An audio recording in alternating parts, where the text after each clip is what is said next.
Específicamente me voy a referir a la definición, a las etiologías, a la estadificación, a las principales manifestaciones clínicas y a la metodología de estudios complementarios. Vamos a comenzar analizando un caso clínico paradigmático de este problema. Fíjense, concurre al consultorio un varón de 65 años con antecedentes de diabetes mellitus tipo 2, diagnosticada hace 10 años. Tratado solo con dieta, tiene antecedentes de hipertensión arterial y recibe tratamiento con tiazidas, son diuréticos tiazídicos. Es tabaquista de 20 paquetes al año, no cumple regularmente dieta ni controles periódicos, tiene un sobrepeso con un índice de masa corporal de 28 y su última determinación de hemoglobina glicosilada fue de 8.5 un año antes. O sea, después no hubo ningún control y ya en ese momento tenía una hemoglobina glicosilada elevada como muestra de su mal control metabólico. En los estudios de laboratorio que traía de un año antes, tenía una glucemia elevada de 170 miligramos, una urea ya elevada de 60 miligramos por decilitro, la creatinina también alta, 1.6, colesterol total de 240, con LDL de 180, HDL de 40 y triglicéridos de 130 miligramos. La uricemia de 6.2, también elevada, y no se disponía de ningún examen de la orina previamente. Al examen físico en la consulta actual, el paciente tenía sobrepeso, estaba hipertenso con 150/95.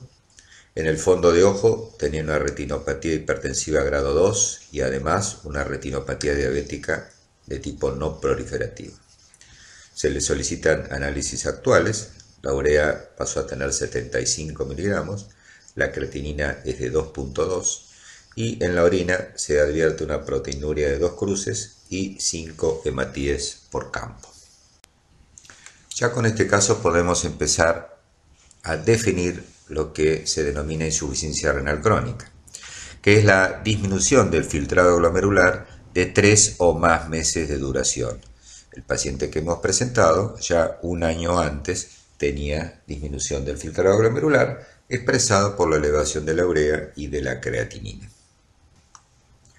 La definición de insuficiencia renal crónica en realidad ha cambiado en los últimos años y es preferible hablar de enfermedad renal crónica.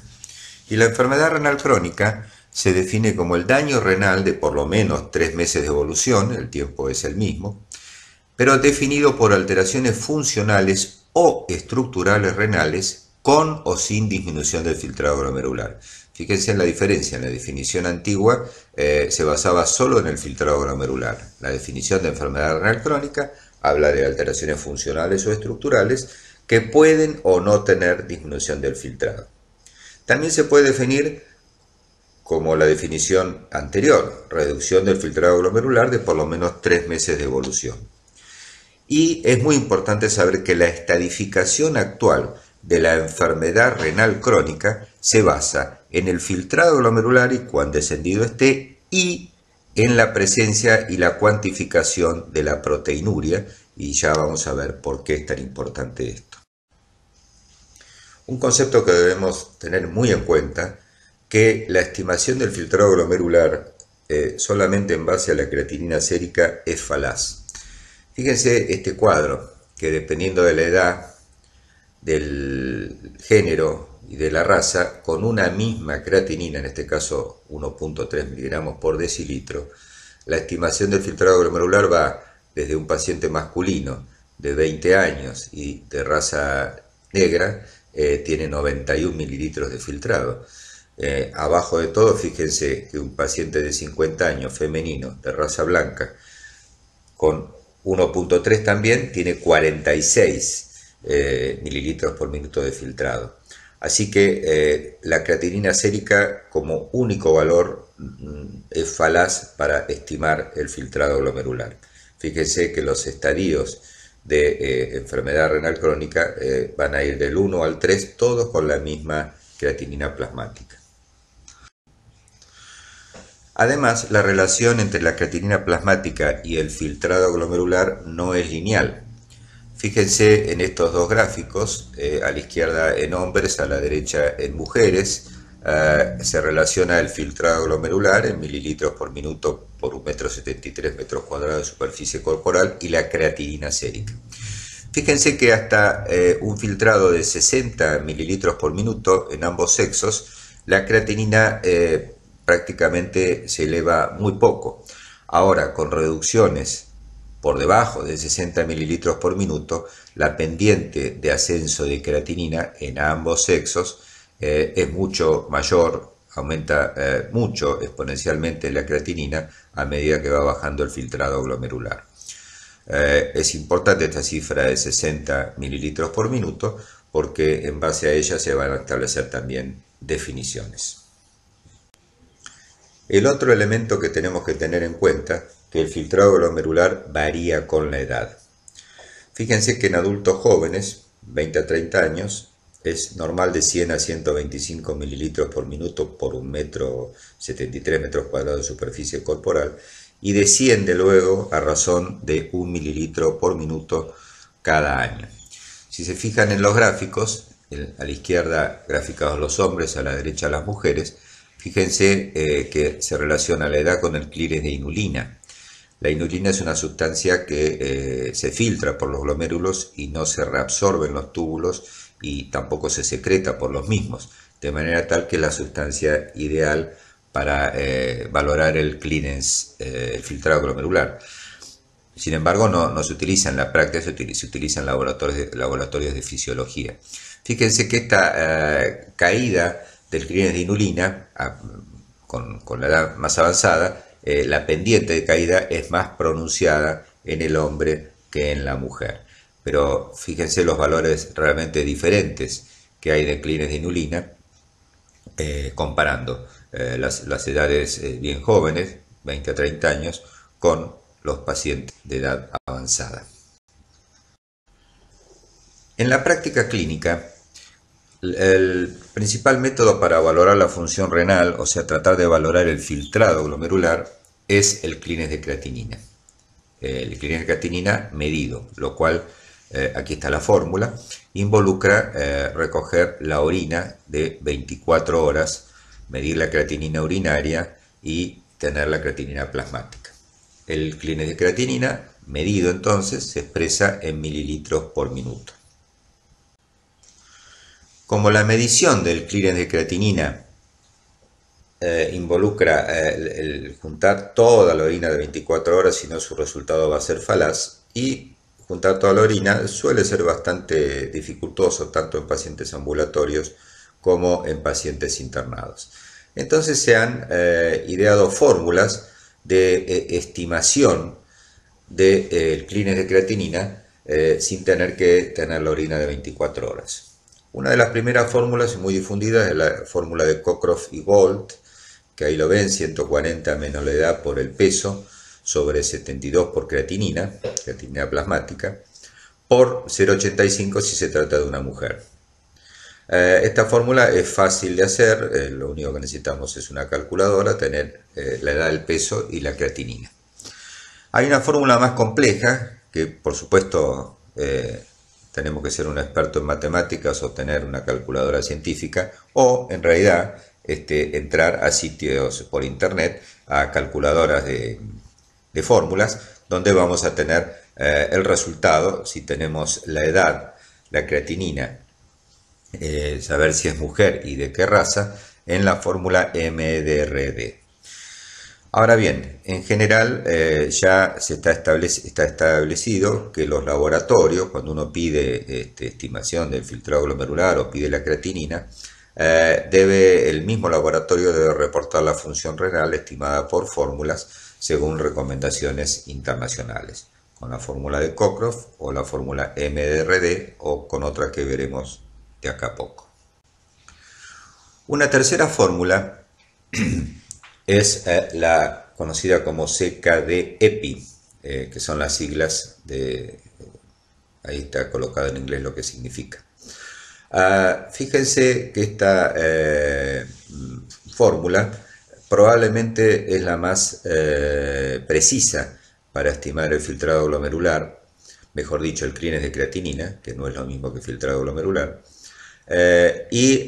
Para obtenerla uno necesita la creatinina sérica, la edad, la raza, el género, y con eso lo coloca uno en calculadores como el que se muestra en esta diapositiva, y nos da el valor según esta fórmula, CKD-EPI, el valor estimado del clínex de creatinina.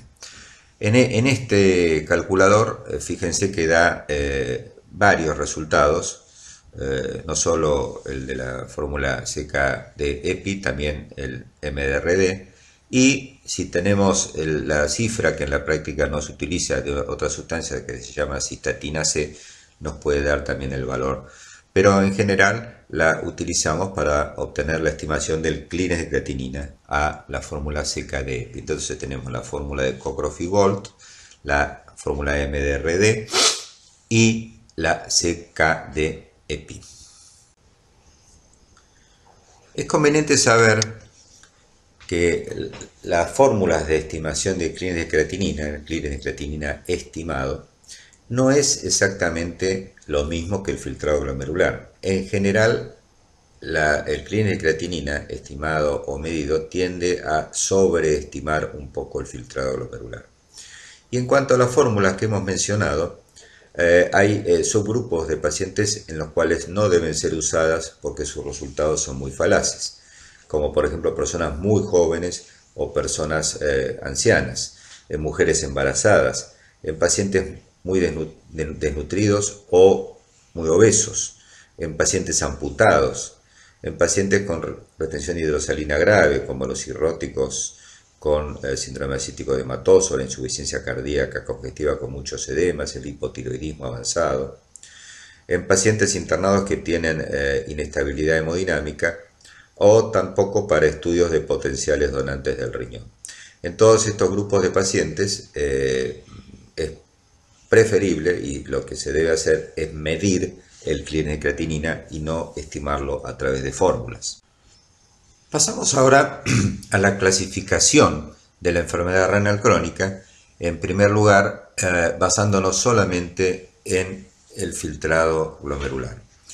Fíjense que hay 5 estadios. El estadio más leve es el paciente que tiene un daño renal con filtrado glomerular normal o aún que puede estar un poco elevado. 2, 3 y 4 cada vez tiene más deterioro del filtrado glomerular, y la definición estricta de insuficiencia renal crónica sería la fase más avanzada de insuficiencia renal terminal con un clínex menos de 15 mililitros, que en general ya son pacientes que van a requerir sustitución de la función renal, ya sea mediante diálisis o trasplante de riñón. Ahora bien, habíamos enunciado al principio que la estadificación de la enfermedad renal crónica se tenía que hacer no solo con el filtrado glomerular y su deterioro, sino con la presencia y la cuantificación de la albuminuria. Y acá se ve la combinación de ambas cosas. Fíjense, según las guías del año 2012, que son las que se siguen utilizando, está por un lado el filtrado glomerular, que es lo que mostramos anteriormente, desde igual o más de 90 hasta menos de 15, clasificado como G1, G2, G3A y B, G4 y G5. Y a la derecha de la diapositiva ven la albuminuria, dividida en 3 grupos, en A1, A2 y A3, según esté normal o ligeramente elevada, A1, moderadamente elevada, A2 y gravemente elevada, A3. Fíjense que la albuminuria está expresada como cociente albúmina creatinina. Menos de 30, 30 a 300, más de 300.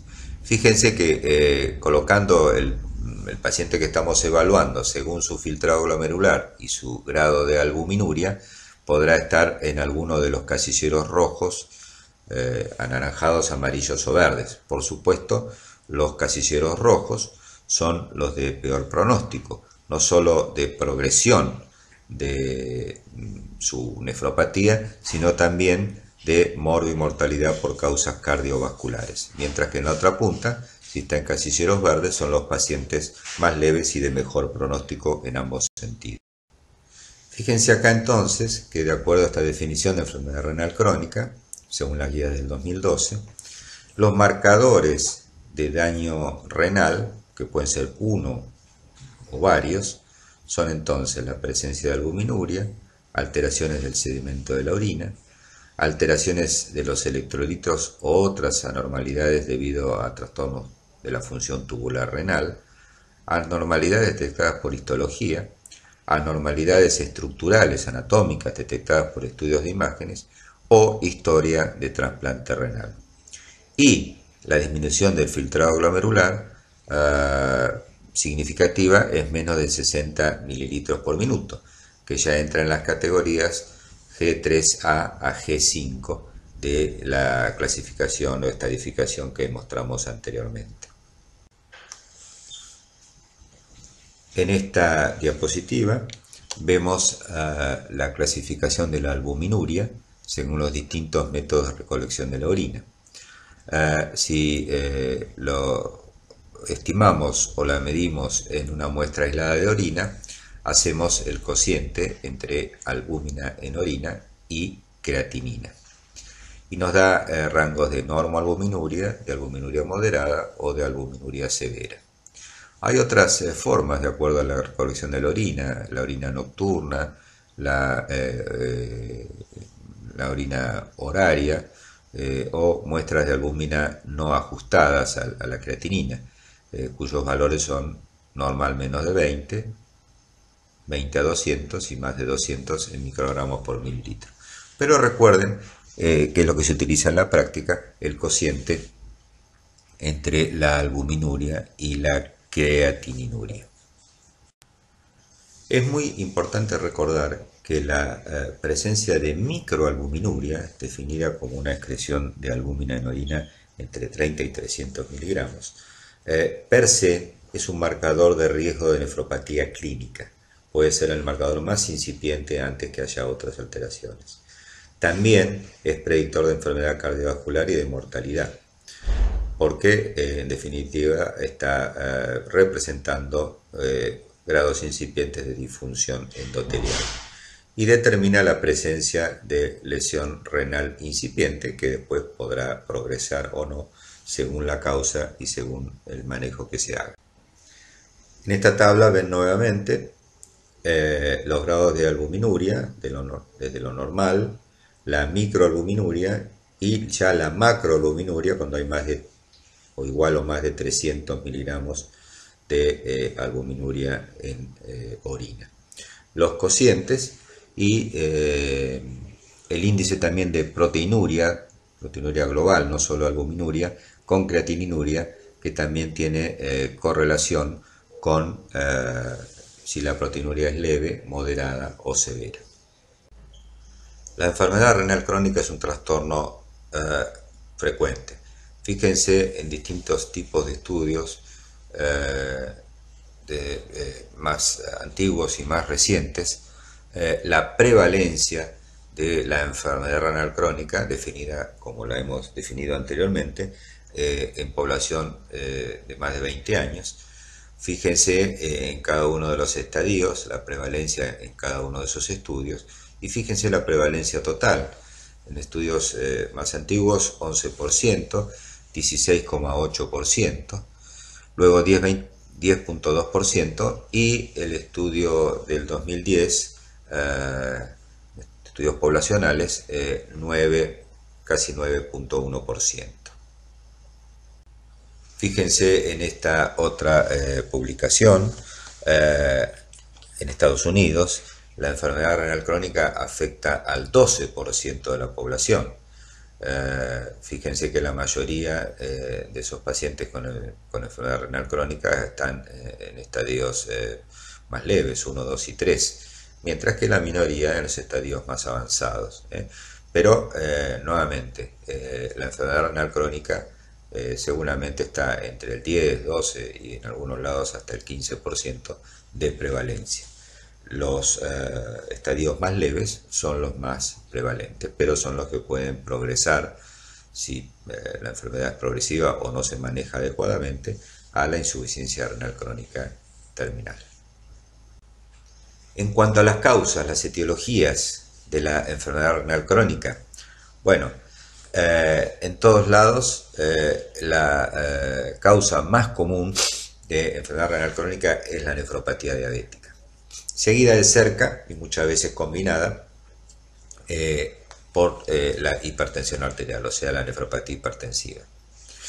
Las glomerulopatías en general, en su etapa crónica, tienen alrededor de un 10 o un 12%, y después hay una miscelánea como riñones poliquísticos, nefropatías intersticiales, uropatías obstructivas y enfermedades del colágeno del tejido conectivo. Pero recuerden que la etiología causa más común de enfermedad renal crónica es la nefropatía diabética, seguida de la hipertensión arterial, y frecuentemente estas dos situaciones se combinan. Recuerden acerca de la diabetes mellitus que en nuestro país la prevalencia de diabetes mellitus en adultos es aproximadamente del 10%.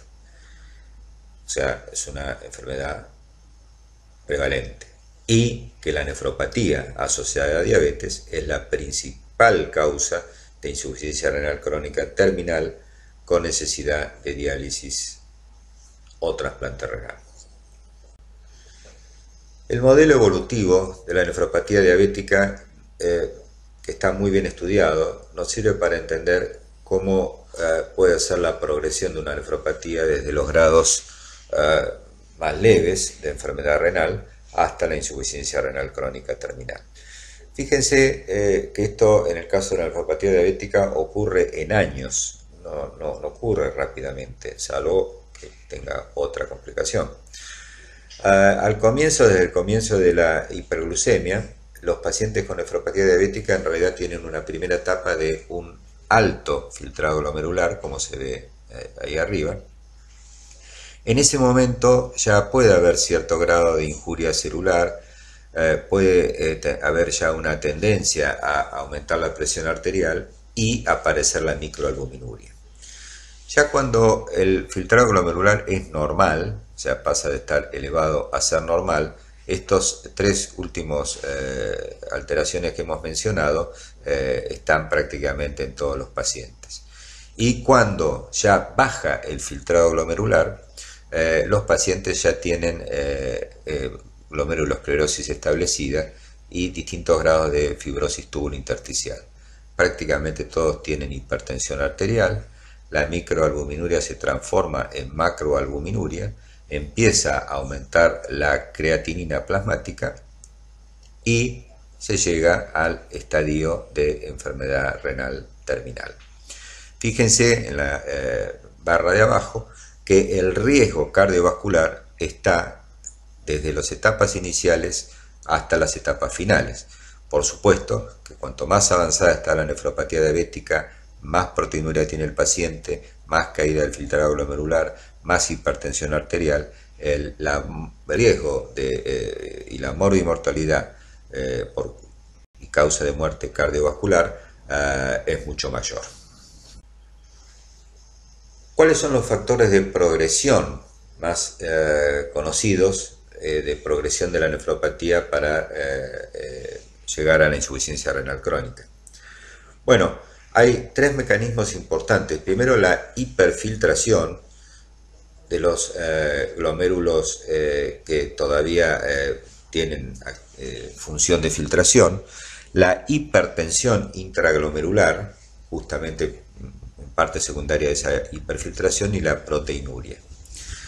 Estos tres mecanismos son los generadores principales de la esclerosis glomerular y de la fibrosis túbulo-intersticial progresiva, que va provocando, además de la esclerosis glomerular, un achicamiento del tamaño de los riñones y la pérdida de función. Entonces, la hiperfiltración, la hipertensión glomerular y la proteinuria, esta última jerarquizándola porque todas las nefropatías que se acompañan de proteinuria tienen más riesgo de progresión de la enfermedad renal y de riesgo cardiovascular. La esclerosis glomerular y la fibrosis tubulointersticial progresiva llevan a la pérdida avanzada de la función renal.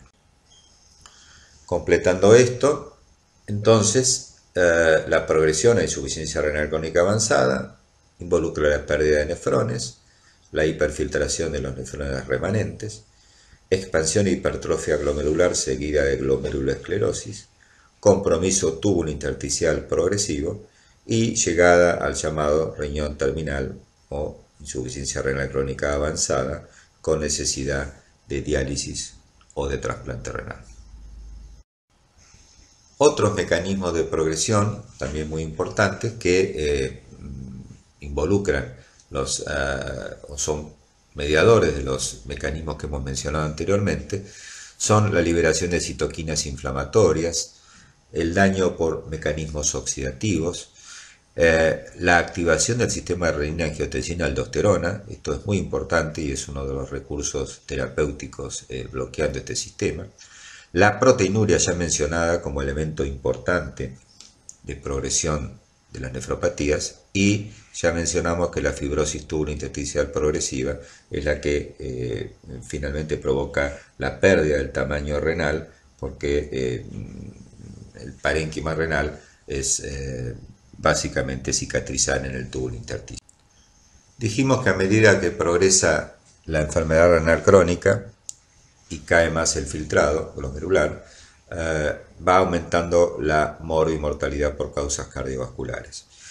Y fíjense en estos dos gráficos. A la izquierda, tasa de muertes por cualquier causa relacionadas con el filtrado glomerular. Fíjense cómo aumenta en forma notable la tasa de muerte a medida que el filtrado cae, sobre todo cuando cae por debajo de 45 mililitros, y de ahí para filtrados más bajos es muy notable el aumento de la tasa de muerte.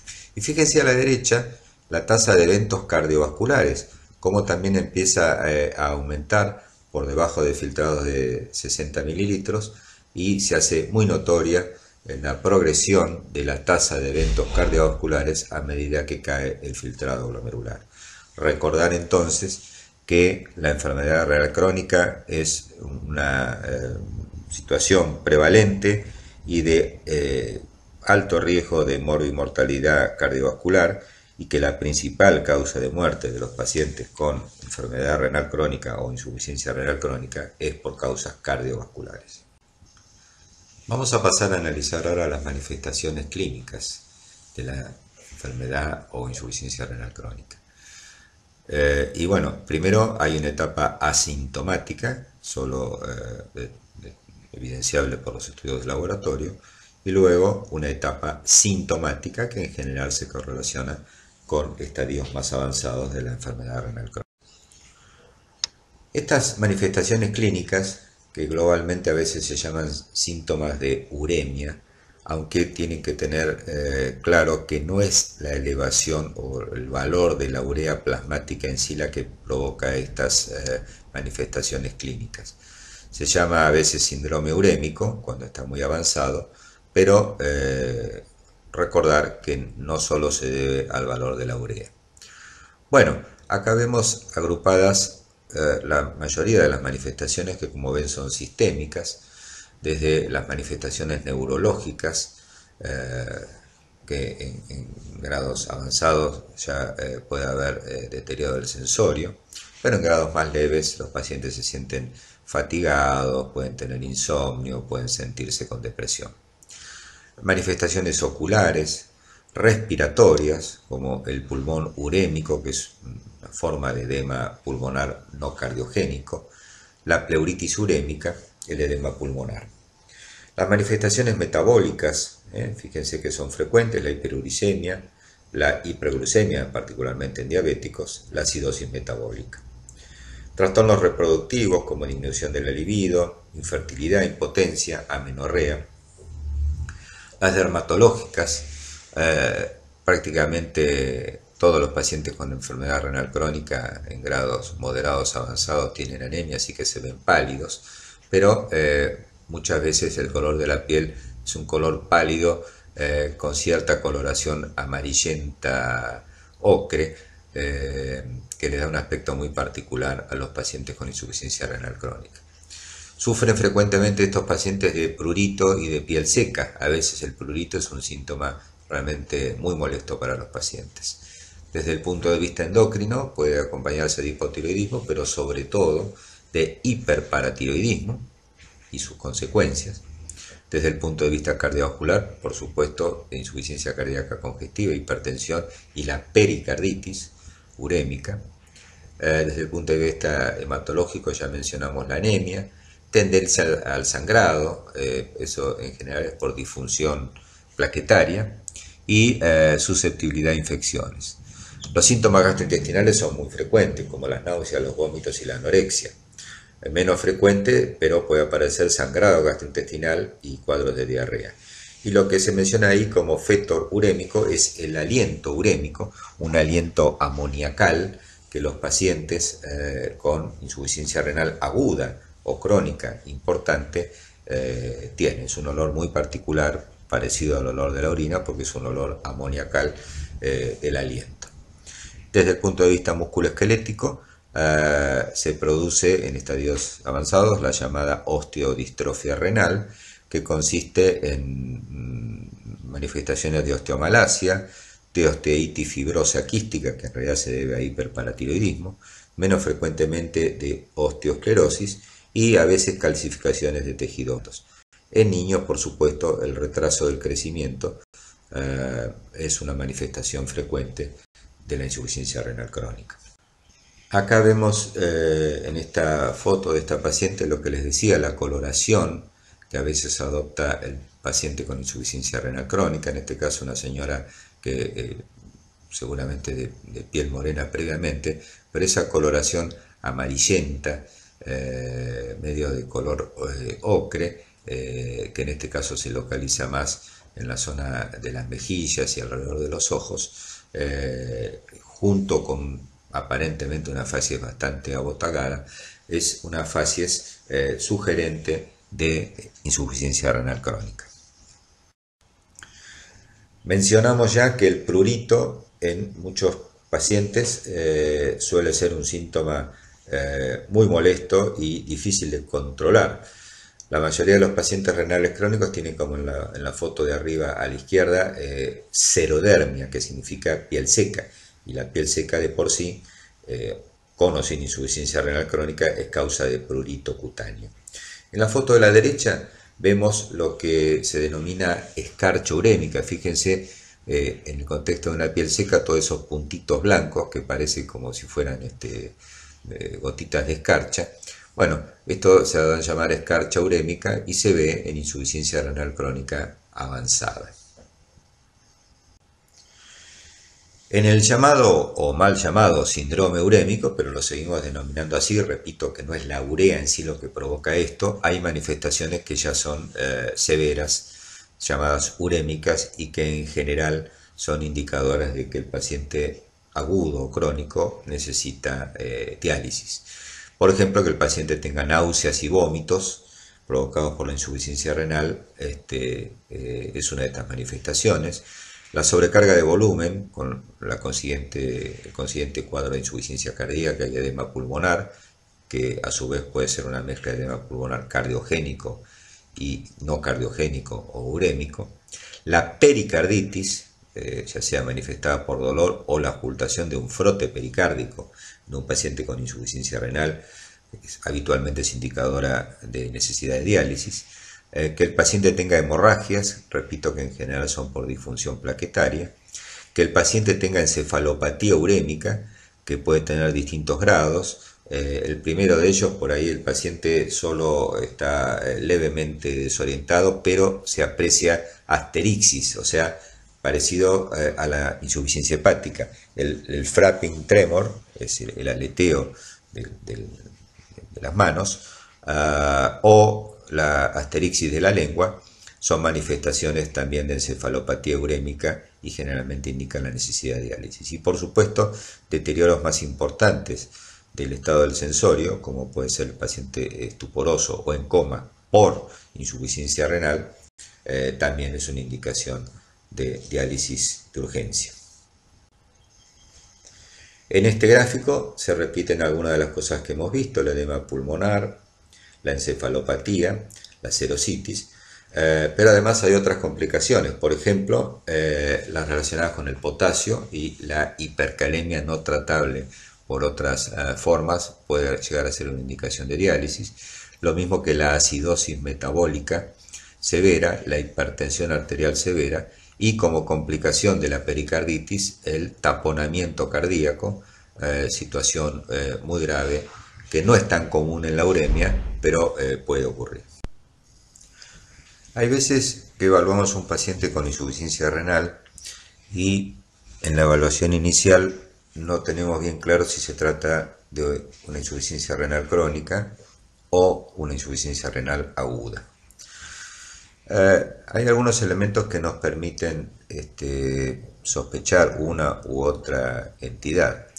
Una, por supuesto, si tenemos o podemos obtener laboratorios previos, estudios de laboratorios previos. Si ya vemos, como en el paciente que hemos presentado, que tenía elevación de la creatinina más de 3 meses antes, podemos inferir que se trata de una situación crónica, a lo mejor reagudizada, pero crónica.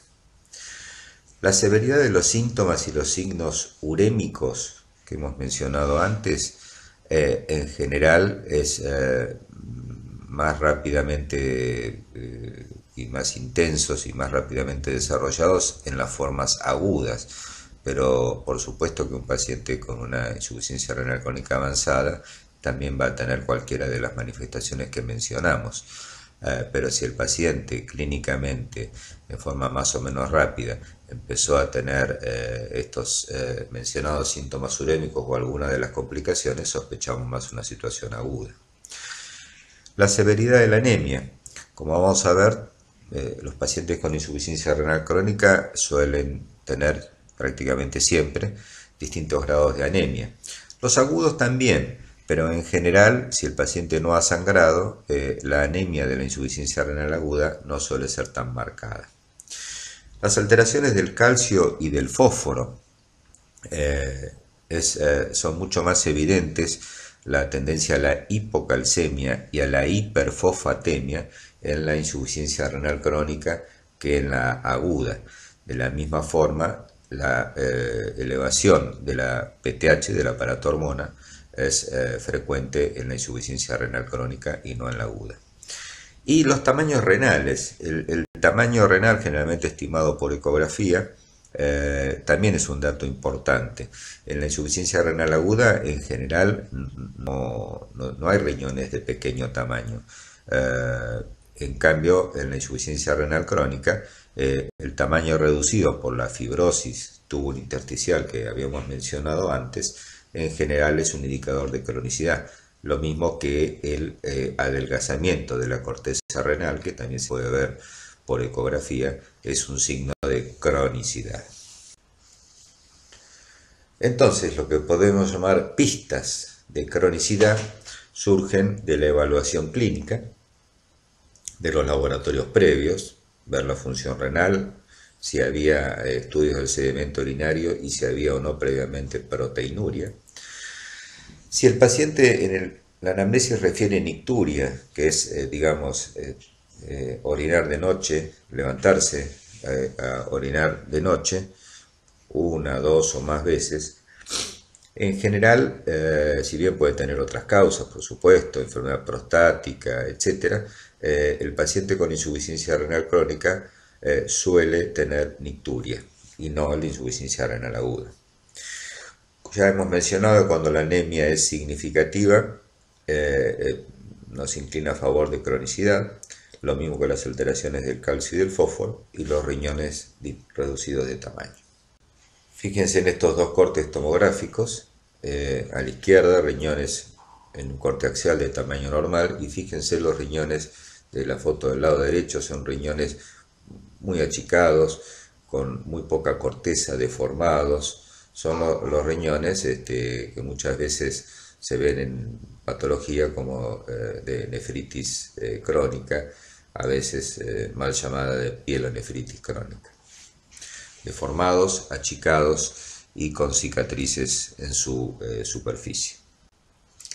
Ahora bien, No siempre el paciente tiene enfermedad crónica o enfermedad aguda, porque ambas cosas pueden combinarse. Básicamente que un paciente que tiene enfermedad renal crónica superponga una situación de reagudización, o sea, una insuficiencia renal aguda sobre crónica.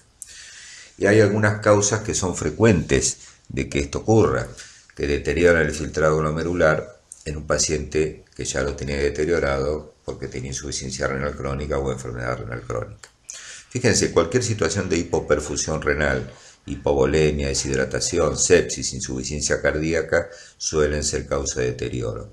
La obstrucción urinaria bilateral o bien baja, o sea, la presencia de una nefropatía obstructiva que no era la causa de la insuficiencia renal previa o que era más leve antes, puede ser causa de insuficiencia renal aguda, incluso por supuesto de anuria.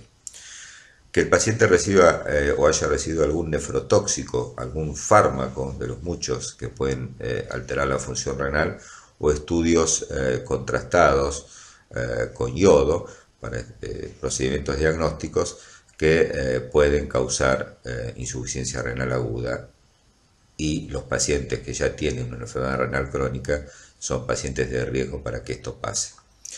Y la hipertensión arterial que se descontrole o que no sea adecuadamente controlada o que el paciente abandone su medicación también es una causa de insuficiencia renal aguda en un crónico. Bueno, analizando otras manifestaciones clínicas o de laboratorio frecuentes en los pacientes con insuficiencia renal crónica, una de ellas es la dislipemia. La dislipemia, además de ser un factor de riesgo que se suma de morbimortalidad cardiovascular, es bastante frecuente en los pacientes con enfermedad renal crónica, pero es mucho más frecuente y forma parte de los pacientes que tienen insuficiencia renal crónica con síndrome nefrótico. Fíjense, ahí están los valores comparativos de colesterol total, de LDL, de HDL y de triglicéridos, y el porcentaje de pacientes que los tienen alterados con o sin síndrome nefrótico, pacientes renales crónicos con o sin síndrome nefrótico, versus la población general. Vemos que en general los pacientes con nefropatía tienen un poquito más de dislipemia, pero es francamente mayor la dislipemia en los pacientes que padecen de síndrome nefrótico. El control de la tensión arterial en un paciente renal crónico es fundamental. Y el objetivo a lograr con respecto a las cifras de presión en los pacientes con insuficiencia renal crónica es que esté por debajo de 130/80. El control adecuado de la presión reduce la tasa de progresión de la insuficiencia renal crónica tanto en pacientes diabéticos como en los no diabéticos. Y si bien ahora tenemos que tocar el tema de tratamiento, los fármacos de elección en estos pacientes son los inhibidores de la enzima convertidora de la angiotensina o los antagonistas de la angiotensina 2. Esto significa que el bloqueo del sistema renina-angiotensina-aldosterona, que habíamos señalado al principio que es uno de los mecanismos de progresión, es beneficioso para bajar la tensión arterial y para reducir la progresión de la insuficiencia renal crónica. Dijimos ya que la anemia forma parte prácticamente de todos los pacientes con insuficiencia renal crónica. La anemia de estos pacientes comienza cuando el clearance empieza a bajar por debajo de 60 mililitros. Es una anemia de tipo normocrómica y normocítica, cuyo mecanismo principal, por supuesto, es el déficit de eritropoyetina. No se olviden que la eritropoyetina también es sintetizada en el riñón y también esa función se pierde. Ahora, si bien ese es el mecanismo fundamental, debe considerarse siempre la posibilidad que haya otro mecanismo. Es bastante frecuente la ferropenia en los pacientes con insuficiencia renal crónica y en ese caso suele ocurrir que por más que uno le pueda administrar eritropoyetina recombinante a los pacientes, el paciente no mejora su cifra de hematocrito de hemoglobina porque además carece de hierro. Y bueno, la hemoglobina óptima que se aconseja tener en estos pacientes renales crónicos es entre 10 y 12 gramos por decilitro.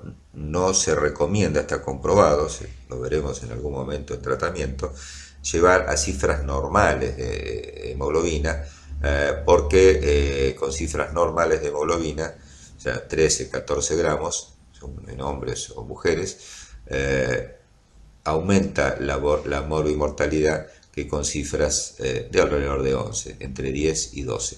Por debajo de 10 tampoco es conveniente tener a los pacientes por debajo de 10 gramos de hemoglobina. Otro punto importante a considerar en los pacientes con insuficiencia renal crónica son los trastornos electrolíticos. En general, por encima de los 20 o 30 mililitros minuto de filtrado glomerular, o sea, tiene que estar muy descendido el filtrado glomerular, hasta esos niveles el riñón es capaz de mantener la homeostasis hidroelectrolítica. Ahora, son pacientes, estos renales crónicos, cuyo riñón es incapaz de concentrar o diluir la orina, y entonces están predispuestos a la hiponatremia si hay una ingesta o una administración de agua libre que no pueden excretar, o sea, tienen limitados sus pines de agua libre, y también a la hipernatremia, porque tienen incapacidad de concentrar la orina cuando necesitan ahorrarla. En general, el paciente sigue orinando a veces volúmenes grandes. Por lo que se debe entonces evitar ingestas excesivas de sodio, de agua libre, y prevenir episodios de deshidratación. Si el paciente recibe la cantidad de sodio y agua que necesita y tiene más de 20-30 mililitros de filtrado, en general no va a tener hiponatremia ni hipernatremia. Con respecto al potasio, a la calemia, al potasio plasmático, ocurre algo parecido. Suele ser normal, o sea, no tener hipercalemia hasta que el filtrado glomerular cae a valores críticos. A excepción de los pacientes diabéticos, que suelen tener, en el contexto de su nefropatía diabética, hipoaldosteronismo, y que pueden entonces presentar hipercalemia aún con filtrados glomerulares mayores a 20 mililitros por minuto. Lo mismo puede ocurrir con los pacientes que comienzan a recibir o que están recibiendo y el filtrado glomerular ya cayó mucho, bloqueantes del sistema renina-angiotensina-aldosterona, como inhibidores de la enzima convertidora, antagonistas de los receptores de la angiotensina de tipo 2 o espironolactona, que es un antialdosterónico. El uso de estas drogas, que por otro lado son muy beneficiosas, debe hacerse con mucho cuidado por el riesgo de hipercalemia, y si el filtrado ya está muy bajo, por debajo de 30 mililitros por minuto, en general hay que tratar de evitarlas justamente por el riesgo de hipercalemia. ¿Qué pasa con la acidosis metabólica? Bueno, la acidosis metabólica típica de la insuficiencia renal es por retención de ácidos fijos, y entonces es una acidosis metabólica con anión gap aumentado, que ocurre ya en los pacientes que tienen un filtrado muy bajo, pacientes con el llamado síndrome urémico, y su tratamiento, el único tratamiento efectivo es la diálisis, cuando es severa esta acidosis, por supuesto. Ahora, puede ocurrir en etapas no tan avanzadas de la insuficiencia renal una acidosis metabólica con anión gap normal, secundaria a reducción de la acidez titulable por la disminución en la excreción de fosfato. O sea, en pacientes con insuficiencia renal no muy avanzada puede ocurrir una acidosis que en general no es muy marcada y que cursa con anión gap normal. Ya con enfermedad avanzada y caída del filtrado glomerular muy significativa, ocurre la típica acidosis metabólica de la insuficiencia renal, que es por retención de ácidos fijos y típicamente es con anión gap aumentado.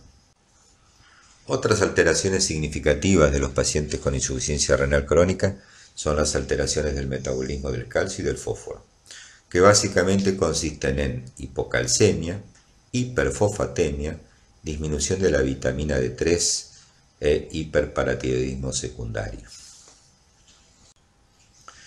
Fíjense en este gráfico la prevalencia de los niveles anormales de paratormona sérica, PTH, de calcio y del fósforo según el filtrado glomerular. Fíjense que a medida que va cayendo el filtrado glomerular, empieza a aumentar progresivamente el valor de paratormona sérica, aumentar el fósforo y a disminuir la calcemia. Lo primero que ocurre, si lo dosamos, es un aumento significativo de la PTH o paratormona sérica. Luego el aumento del fósforo y finalmente la hipocalcemia. Una de las consecuencias de estos trastornos del calcio y el fósforo son la aparición de calcificaciones vasculares en la insuficiencia renal crónica, que también contribuyen a la mortalidad por causa cardiovascular. Fíjense que las calcificaciones en los pacientes renales crónicos son diferentes en parte a la población general, donde la calcificación, cuando se produce el fenómeno de aterosclerosis y ateromatosis, es en la capa íntima de las arterias. Fíjense que a la derecha, en la foto de la derecha, en pacientes con enfermedad renal crónica, se pueden producir calcificaciones en la capa media, como se ven en esa foto, más allá que además puede haber calcificaciones ateroscleróticas en la capa íntima. Y esto contribuye a la arteriopatía y arteriolopatía de los pacientes con insuficiencia renal crónica. Las alteraciones entonces del metabolismo del calcio y el fósforo y de la paratormona dan lugar a la osteodistrofia renal, que es una combinación de manifestaciones de hiperparatiroidismo secundario, de osteomalacia, o sea, insuficiente mineralización del tejido óseo por falta de la vitamina D activada, formas mixtas de hiperparatiroidismo y osteomalacia, y una forma que se llama hueso adinámico, donde realmente prácticamente no hay, formación ni resorción ósea. Pero lo más común es que haya manifestaciones, ya les digo, de hiperparatiroidismo secundario y de osteomalacia. Las calcificaciones patológicas en pacientes con insuficiencia renal crónica no solo se producen en los vasos, puede haber depósito de calcio en tejidos blandos, y esto, como se ve en la foto de la izquierda, puede manifestarse con el fenómeno que se llama de calcifilaxis, que se manifiesta en general por úlceras en miembros inferiores, como se muestra en esa foto, que tienen calcio y que son sumamente dolorosas y muy difíciles de curar. Es uno de los problemas bastante incapacitantes para los pacientes cuando se produce. Fíjense en la radiografía de la derecha como el calcio, que es un material denso a los rayos X, se ve claramente depositado allí en los tejidos blandos en esa radiografía de la pierna. Nuevamente fotos de calcifilaxis, fíjense en la foto de la izquierda, una de las piernas tiene úlceras con costras, la otra tiene trastornos superficiales de la coloración de la piel por zonas isquémicas, y en la foto de la derecha, fíjense esta medida, hasta 10 centímetros de diámetro, una muy importante úlcera con zonas de necrosis, bordes muy irregulares, bordes geográficos, inflamación circundante y seguramente extremadamente dolorosa. Este tipo de úlceras por calcifilaxis hay que diferenciarlas de otras causas de este tipo de úlceras, como pueden ser trastornos arteriales o venosos en pacientes sin insuficiencia renal crónica, úlceras vasculíticas, enfermedades de la piel como piedema gangrenoso, etc. Habíamos mencionado entonces hipocalcemia e hiperfosfatemia. Bueno, ya vimos algunos de los problemas que trae la hipocalcemia y el hiperparatiroidismo secundario. La hiperfosfatemia, que como dijimos también se produce en fases avanzadas, se considera que también es un elemento que contribuye al daño y al riesgo de enfermedad y mortalidad por causas cardiovasculares. La hiperfosfatemia se especula que tiene una injuria vascular directa, como se ve en este dibujito a la izquierda, facilitando la calcificación vascular, el estrés oxidativo y la disfunción endotelial. Por otro lado, por mecanismos no conocidos, puede incrementar el factor de crecimiento fibroblástico 23, que a su vez inhibe también la producción de vitamina D. La disminución de la vitamina D, además de provocar o facilitar la hipocalcemia, como consecuencia disminuye la contractilidad cardíaca, promueve la calcificación de arterias coronarias y la fibrosis miocárdica. Y por supuesto, la hiperfosfatemia también es uno de los mecanismos que facilitan el hiperparatiroidismo secundario, que a su vez la paratormona, el incremento de la misma, tiene un efecto proinflamatorio, incrementa la interleuquina 6 y favorece la fibrosis cardíaca. Todos estos elementos para los cuales la hiperfosfatemia contribuye incrementan también el riesgo cardiovascular de estos pacientes. Recuerden entonces, es muy importante que recuerden que los pacientes con insuficiencia renal crónica o con enfermedad renal crónica constituyen un grupo de alto riesgo de morbimortalidad por causa cardiovascular, y que las causas cardiovasculares, dicho de otra forma, son la principal causa de muerte de este grupo de pacientes. Hemos revisado entonces la enfermedad renal crónica con sus manifestaciones clínicas, la forma de hacer el diagnóstico, la estadificación en grados de severidad y las principales consecuencias de la insuficiencia renal crónica. Muchas gracias.